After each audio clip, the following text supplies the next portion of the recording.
link in the video description below to submit your prayer requests. 1. Sitting before the priest sits. In the Mass, the celebrating priest is the representative of Christ in that Mass, and it is inappropriate for the congregants to sit before he does. After the priest has said the opening prayers and it's time for the Mass readings, the congregation has to wait for the priest to sit first before they do, unless in some situations where the priest asks the congregation to sit. 2. Making the sign of the cross repeatedly in the Mass. This is the mistake that many Catholics make, including myself most times.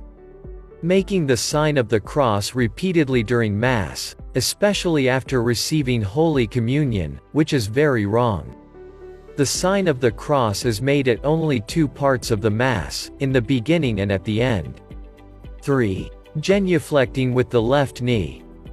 During the Passion of Christ, the Roman soldiers knelt with their left knee to Jesus, but they were actually mocking him.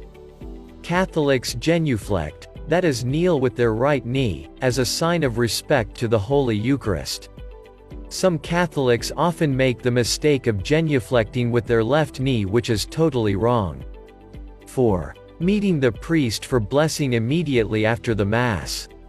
The priest has already pronounced words of blessings in the Mass at the concluding rite just before the end of the Mass. So there is no need meeting him for personal blessings after he has recessed out of the church. 5. Leaving the church before the priest. It is appropriate for you to wait for the priest to completely recess out of the church before you can follow suit, but unfortunately many Catholics leave the Mass immediately after the post-communion prayers and some immediately after the Mass while the priest is yet to leave. Please be a Catholic in practice, not just by mere words. God bless you and thank you for